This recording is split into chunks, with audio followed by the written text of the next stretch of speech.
Hello there, ladies and gentlemen, welcome back to another SCUM single player episode. So, this episode is being pre-made. I will not actually be here when this video goes live. I will be, depending on what time I put this out, I will either be at a bar in a completely different country, sipping on possibly rum and coke, and just enjoying myself. So, if anything changes in the game, if there's any sort of updates throughout the week or the following week up until October, I won't be here.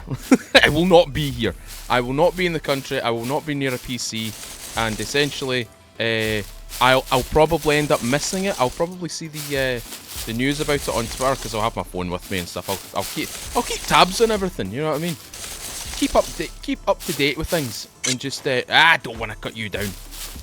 I want to get my sunflower seeds. Sunflower seeds in this game are weird. You can go through all of these. You can go through every single little pot of these sunflowers, and you won't find one. See what I mean? Literally didn't find any whatsoever. Right. Today we're gonna head back to the base, but not before looting a few places, and I do need my helmet. That is an imperative piece of equipment. You can see all the puppets in the background. You see them? Up to the top left and all along the top. They're kind of silhouetting themselves against the skyline there. A few more trees to just pickpocket here, and we will be on our way. Previous episode, we saw ourselves inside this little town, and we also got a Leica as well, which is fabulous. Means we can get around the map a lot easier, means we can store a lot of loot. We've already got a box in there. Full of stuff, well, not full of stuff. Or is it full of stuff? I can't remember. I cannot remember. But anyway, look at all my plums. Oh no, not plums, they're pears. Look at my juicy pears and my juicy apples and my little wild cherries. Don't take that out of context. Right. Search that one. I think I've searched all the trees here, bar this one maybe.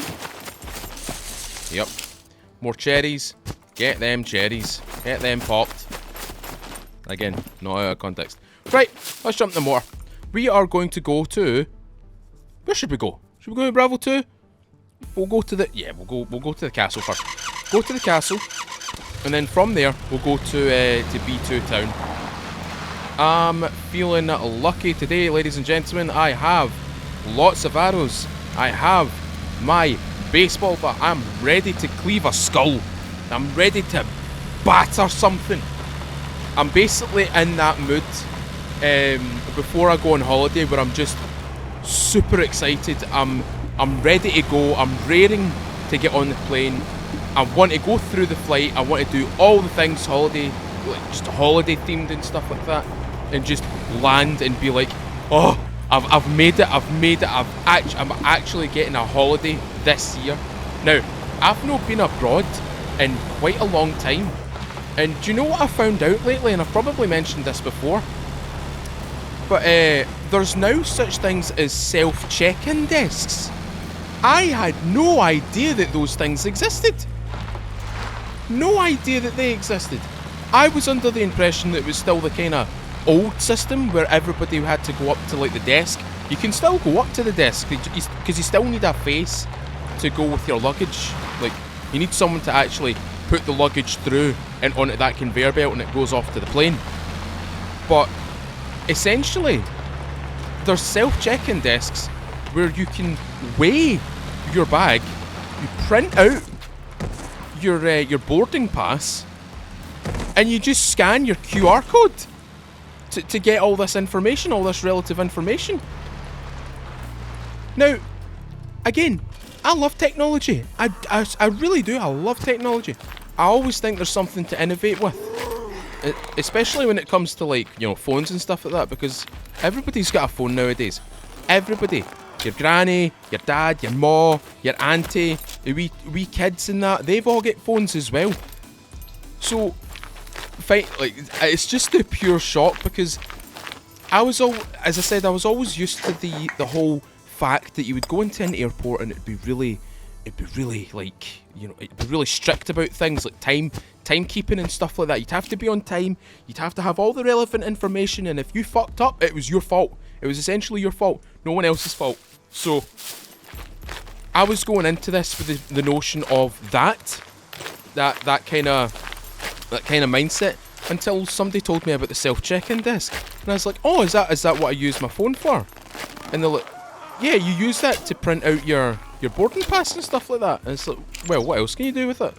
You can print out like the label for your luggage. You can weigh your luggage. It basically does it all for you. You still need to go to the counter to hand in your luggage, like your hold luggage, your suitcase, things like that.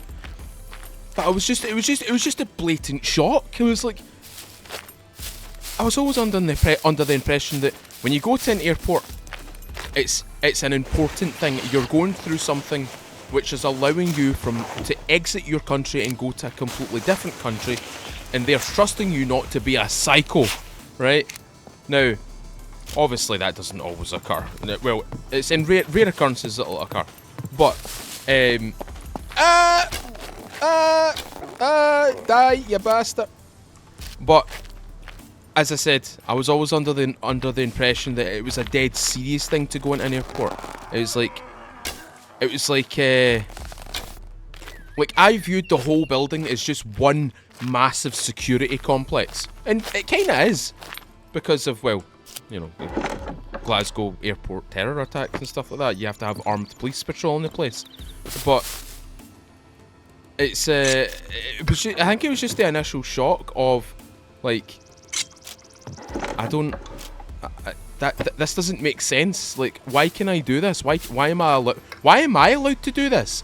Why am I, some random idiot, allowed to do this? I'm not saying people are idiots or anything like that, but some people don't have a clue sometimes.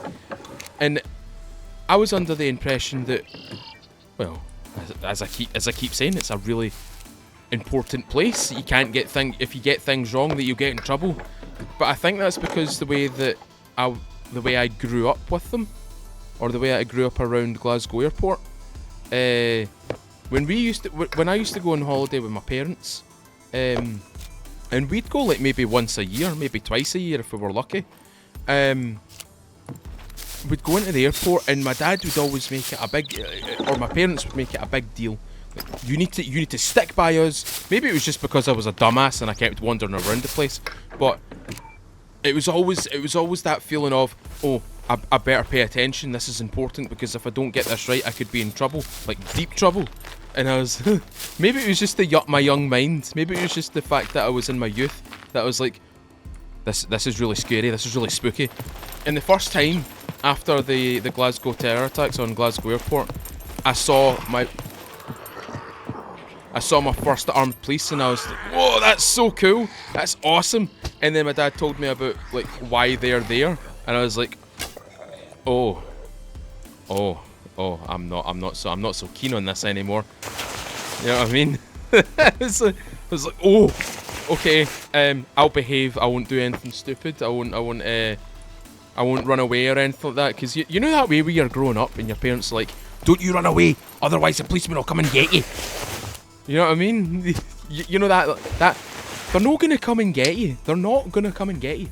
But somehow, I don't know if it's a Scottish thing, or if it's just a general thing, and like it's just a universal thing amongst other parents and stuff like that. Die, get in the bin, die, you rad bastard. But I don't know if it's actually just a universal thing across like parents. It's just something that we'll use. Like, your kids getting rowdy, they're running about the place, and you get to the point where you're like, right, you little bastard, see if you don't pack it in. That policeman's going to take you away and you're going to miss your holiday, and you're like, oh my god, I'm sorry. And I suppose it makes sense to do that. Oh, I'm not even going to shoot her. She's going to drown. Are you drowning? Are you drowning? Wait, are you smart? Oh my god, she's so smart. But she's not smart enough to avoid an arrow. Right, you. Right.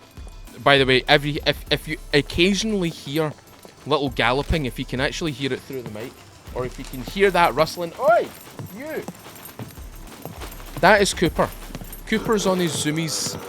Cooper's on his zoomies right now. And I've left my door open because he likes to. Yeah. Both of them have got the zoomies now. Both of them love to run into my room, and they like to just cause havoc. I like how he hopped across. Oh, that was. I mean, I feel bad for him in that, kind of falling over like that. But yeah, if you do hear some rustling, if you hear any little meows or or yamming or anything like that, it is Cooper. Like that, just like that. Did you hear that? Oh, he's so cute when he does it. He's honestly such a chill wee cat. Missed. You actually moved for me. Thanks for that. And you brought my arrow down to me as well. Thanks. That's perfect. Lovely. I enjoyed that. Right, let's have a wee nosy up here. I've got my helmet now. As you can quite clearly tell, I've got my helmet now. I'm just looking around for things that I can take away with me. I'm not going to take a lot of swords with me. I've got a sword, medieval sword, and I've got my metal sword as well. Metal sword's good. Medieval sword's good as well. They're both excellent melee weapons. I would argue one of the best because, and hear me out. Let's just don't go to the comments and go, that's wrong. This is the best. No, don't do that. This is just personal opinion, and it can be wrong if it wants to be. But I think they're the best because one, they are one-handed. It only takes one hand to swing them. They are a fast swinging weapon. You can chain attacks very quickly. The katana, okay, hands down has the damage. It has the damage output that everybody wants. But it's two-handed. It's two-handed. It takes time to swing that damn thing. However, a metal sword or the medieval sword, they don't take time to swing. They do not take time to swing. They just swing. And you can flail. It's literally flail the weapon. Just go mental with it. What I'm going to say, what I'm going to do is I'm going to take this helmet with me. Because what I'm going to do is I'm going to repair one and keep a spare one in the event that I die. Because lately I have been dying quite a bit. I'd like you to come over here a wee bit. Can I shoot you through the gap? Lovely. Lovely. He just moved for me. That's perfect. That's excellent. Just one wee thing to note whilst I am away. I will be able to read comments and stuff like that, so I can still reply to people. I can still reply to comments and read comments and stuff like that. So if you want to if you want to get in touch with me or anything like that, you can go to the Discord, you can go to the comments and stuff like that. So there you go. There's a few ways to get to, if I'm gonna talk. I'm also on the bench with possibly live streaming from my phone. Now, the only downside to live streaming on my phone is one. Well, I have an unlimited data plan with my provider, and the only issue that I can think of is because I'll be in a European country, they'll try and either throttle me in the sense of they might make the quality kind of dog shit, or they'll be like, this guy's live streaming from this location, charge him a lot of money for doing that, for using a data plan, but it's unlimited, so it shouldn't fucking matter. But I have a solution to this. I do in fact have a solution to this. My provider offer between 8 and 28 days roaming data in any European country. So because I am going to a European country, I can just buy that. I'm only going to do it for 8 days or something like that. And it also allows me to like watch stuff on the plane as well, because I don't know about you guys, but I do really want a what do you call it? What do you call them things? A Steam Deck. That's what it's called. You cheeky boy, what are you doing? He's been cheeky. He's coming up to me and he's got his big wide eyes, you know, the zoomy eyes. He's got his big wide eyes and he's like, I'm gonna hit you. I'm gonna hit you. I'm gonna put my paw on you and you're gonna go wait. I love my cats. They're so cute. They're honestly so cute. In fact, I think Lyra and Cooper are actually playing right now. They're actually playing with each other right now, which is a which is a change from them from bloody fighting each other. Like, every now and then you'll hear Lyra going wah, wah, like obviously annoyed at Cooper, but Cooper just sits there. Cooper's a big cat. He's still a wee baby. He's still a wee baby mentally, but he's a big cat. He's a proper Maine Coon. He's a proper big boy. He's not even 1 year old, and he's a bloody giant. He's massive. If I've got time, I'll put some pictures on screen to show you just how, like, the stark comparison between him and Lyra. Lyra's a tiny wee cat. Lyra's not a true Maine Coon. She's got the Maine Coon coat. She's got that nice big fluffy coat, the nice big mane on her and stuff like that. But she's got a tiny wee baby face. She's got like a wee house cat face. Or not a house cat, a wee oh, what do you call them? A wee tuxedo face. A wee tuxedo coat cat's face. You know those wee tiny wee faces they have? Where is this guy? Oh, there he's there. Failure. But aye, I say he's a big little cat, but he is a big cat. He is a big boy. He's getting big. And he's getting heavy as well. He's getting that Maine Coon weight to him. And see when he sits down. See when he sits down and he kind of sits upright. He looks dead majestic with his big mane. And his big like kind of. It genuinely looks like he's got a big strong jaw on him, massive jawline on him. Looks like a big strong boy.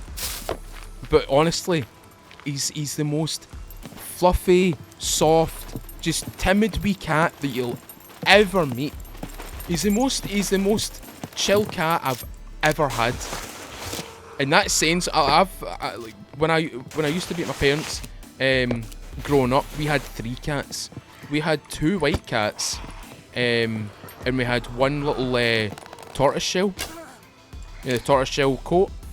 We had 3 of those, and the wee white cats were dead timid. The wee female white cat was dead timid, but the male cat, the wee boy cat, we called them Sabby.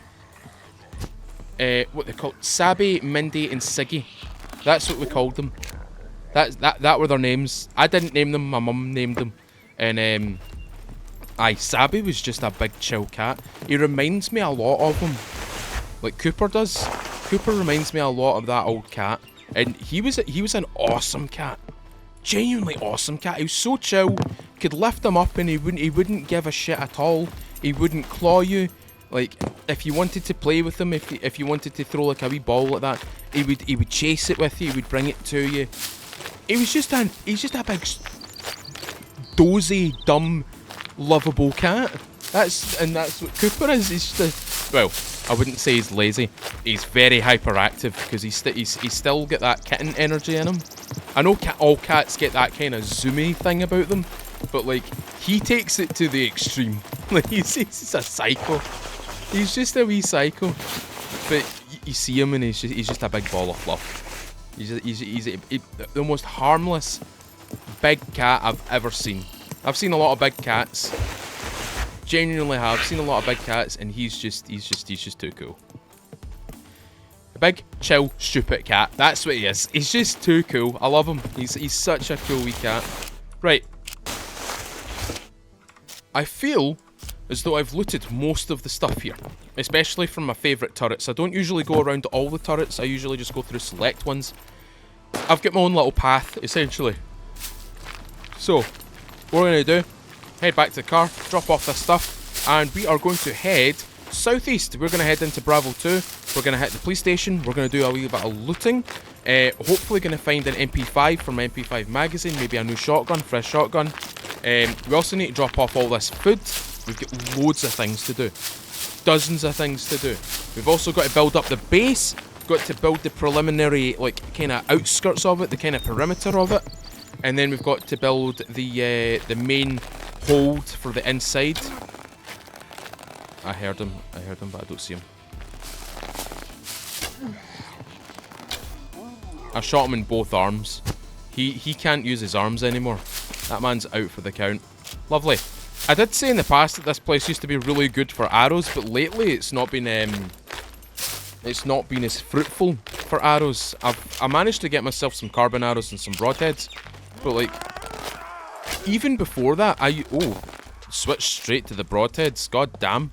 I said broadhead and he instantly was like, broadhead? We're using the broadheads? Let's use the broadheads. Right. Let's get the box out and let's get that loot in there. Hello. Show me your goods. I really did fill it up.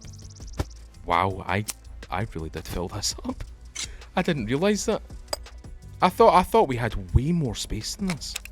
Like, way more space than this. There's got to be more space. I could make a fresh one. I could make a new one. I'm going to keep that money on me because the money I could just use for buying just maybe fuel instead of dipping into my massive bank account. I've not got a massive bank account, is it? Don't believe people when they tell you, like, oh, Mr. Feudal makes fucking millions. No, I don't. No, I don't. See, if I did, I wouldn't be still being living in a bloody apartment. I'd be living in a terraced house. Oh, boy, oh, boy. Right, let's get rid of this stuff. And let's rock and roll. Do I want that? No, I'll just put that away. Oh, that's messed it up. It's because of that cleaver. Right. Tell you what we'll do is we'll put this down here in my spawn. We'll put it in my spawn. That's a good enough place for it. I'm going to empty out all my rags as well because it's just taking up inventory space and I need that space for things and gear and more things and lots of other things and everything other than those things. Also those things. Let's rock and roll. We'll also need to hit up a little a fuel station because the fuel situation, we're just under halfway through the tank, so we'll probably have to stop off and get some more. Hopefully it's not as expensive as real fuel in the UK. Bloody hell. See, because I've got a diesel. Oh no! That was lucky. That was lucky. I moved that and let go I basically pressed S to slow myself down and let it coast a wee bit. And it did exactly what I wanted it to do. It just coasted and moved out of the way of the tree. This thing's rapid, by the way. Oh my god. So, I'd like some better off-road tyres, please. Something that's a wee bit more grippier, maybe. Because, like, these things are making me slide. I am sliding all over the shop here. Oh, we can cut across. We can cut across here. Right here, left. And then to the left of the pylon. And that's us on the way to the town. Oh! I'm really excited about the potential Tech 1 personnel. We did see a concept for them and we also saw the wallpaper for them. And the wallpaper looks really cool. I do hope that they try and maybe dial it back a wee bit, because the first thoughts were, this guy looks like a Titanfall 2 pilot. It kind of looks like, you know, a lot of people were like, is this Starfield? Are they doing a Starfield? No. For people who don't know, for the folk who don't know about this game, or at least don't know the lore of this game is not what it perceives to be. See the world that we're in right now? This overall map right here? This map doesn't exist. Well, it does exist under the pretense of it's real. But on the outside of this island is like a... Oh shit! Hold on. I need to cleave this bugger. Stop interrupting my bloody stories. There we go.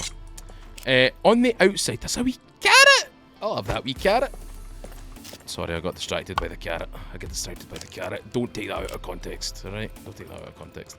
Anyway, on the outside of the SCUM Island, it is most predominantly like a tech world, a very cyberpunk world is probably the key word that I would use to describe it. Very sci-fi, very futuristic, lots of flying things, lots of things going on, like no longer like the realms of today, like just petrol cars and stuff like that. All the cars are now floating. In fact, here's a better way to perceive it. It's like the world from Fifth Element. You know that show, that movie. That movie's. Oh, I'm gonna watch that after I record this. Fifth Element, where it's the future, and everybody's in like, it's like a mega city, and cities don't expand out the way, they expand up the way, like a hive city from 40k, and everything's floating, all the cars are floating. There's a McDonald's that's set in like the outer reaches of this massive tower and stuff like that. It's all futuristic. It's all really cool. But that's what the kind of environment is like outside of this island. Like this, obviously this island is not complete because there are like another 3 portions to this map that need to get added, which I don't know if they will ever add actually, because they have said in the past that it might be a bit of a task. It might be quite difficult to do that. So there is that, which it's not so much worrying, but it's I really do. I wish they went as far as completing the map, because the map itself, the big white walls, the big kind of maze runner walls, they're cool. They're really cool, but they hold you back, and everybody's like, what's beyond the wall? Like, what could be beyond that? And I did a really speculative video on it a good while ago. In fact, it was part of a single player series, and I was just discussing what could be beyond the wall. And before, you could actually see the terrain. You could see the coloration of the terrain, as if they had already planned out the initial build of it, where they wanted to place cities, where they wanted to place airports and installations, bunkers, all sorts of stuff, and towns and like that. And I had a little look at those areas. I had a little look and tried to recognise, right, what does that look like? Does that look like the outside? Does that look like a kind of a suburban area? Does that look like a town? Does that look like just a little basic village? Does it look like an airport? Because the airport was quite easy to detect. So imagine this map spans the entire width of my screen. If you were to place 3 more sectors off to the right, the 3rd sector along, right? So this would go from, we'll add on 3 to this, so it'd be 7. So there'd be 8 total, so 0 to 7, right? So it'd go 7, 6, 5, 4, 3, 2, 1, 0. If you were to push those all to the left, right? This little keypad right here, right in the center, or this sector right here, I managed to see that there was in fact the layout for a potential additional airport, and not just like the airport up in D4. I mean the airport in Bravo 2. It was big. It had what I could only describe as 3 landing pads, or three runways. Sorry, it was that big. It was like an international airport, so to speak, or just one of those mega airports. So like Heathrow. I don't know what other mega airports there are, because I don't really visit them, but the only one that I can think of is Heathrow, and Heathrow is massive to me. It's huge. It's in comparison to Glasgow Airport, like, bruh. Right, okay, hold on, there we go. I wasn't concentrating, I was too busy talking. Oh god damn. Right, take that, put that there. I have some screwdrivers.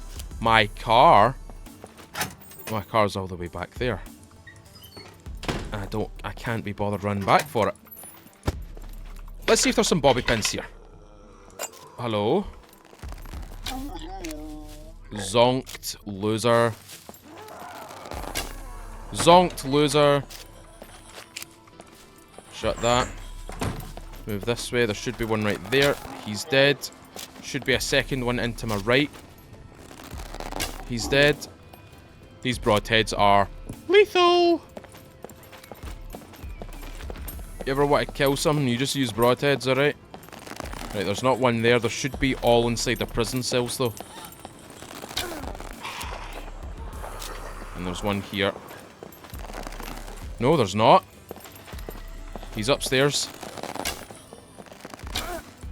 Ooh, that could have been a problem right there. That went through and through. Look at that sticking into the wall. These balls must be made of, like, what, MDF or something like that? Medium density fiberboard? That's not very good for a prison. If anything, that thing should have just bounced off. It should have just ricocheted. Could you imagine that? I know there is ricocheting in the game, but imagine ricocheting an arrow in the game. You imagine that? How stupid that would be. You'd honestly have the title as Robin Hood. In fact, they should have an achievement for that.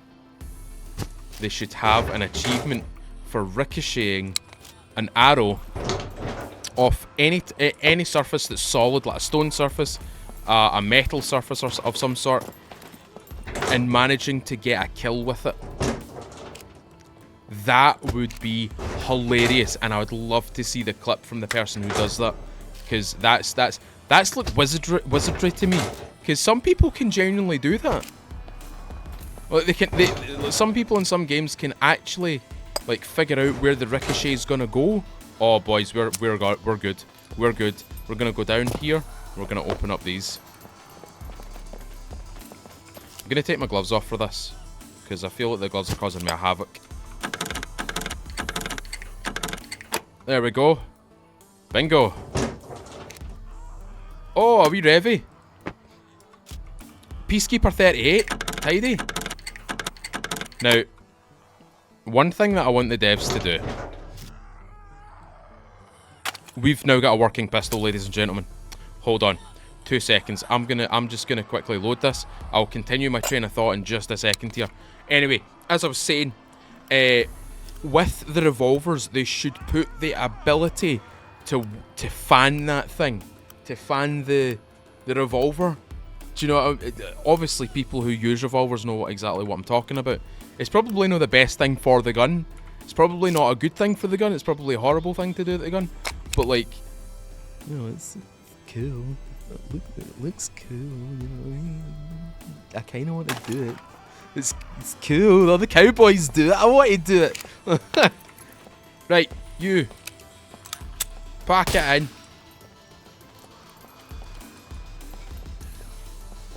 Right, you two. Get a break. It's gone from zoomies to the two of them kind of battering each other. Right, that's enough.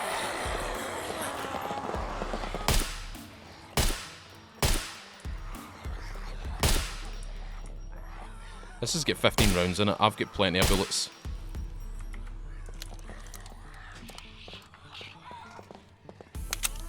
Perfect.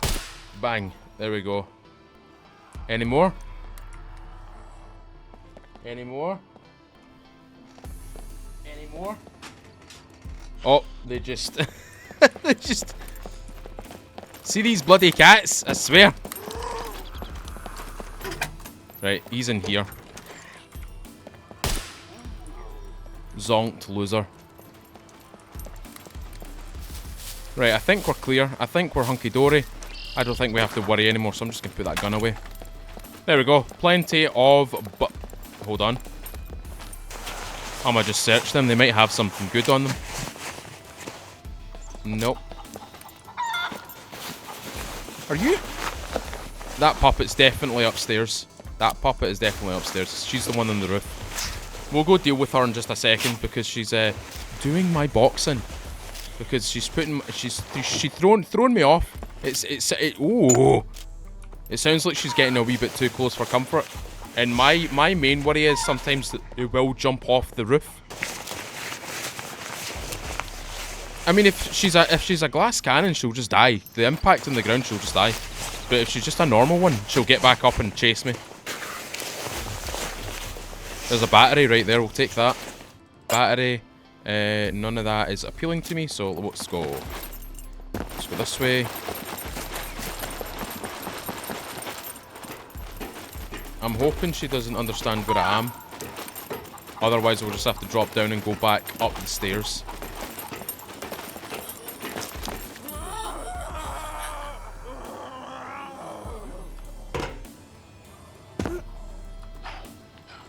Oh! She did it for me!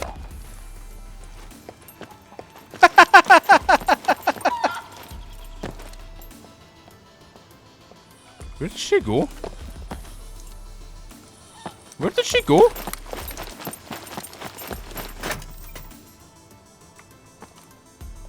Oh, there you are. Hello?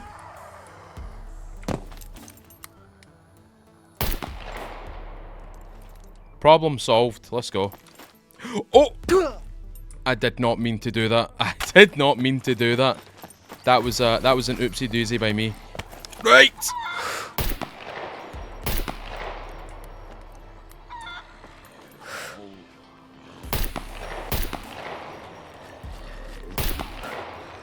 Oh shit, that's not good.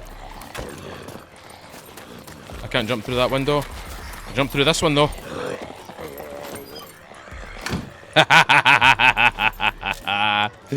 Suckers!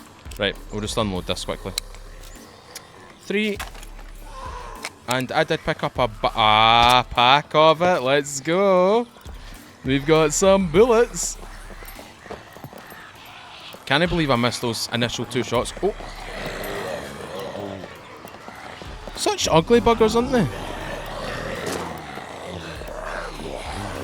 Soon they will be able to vault through that window.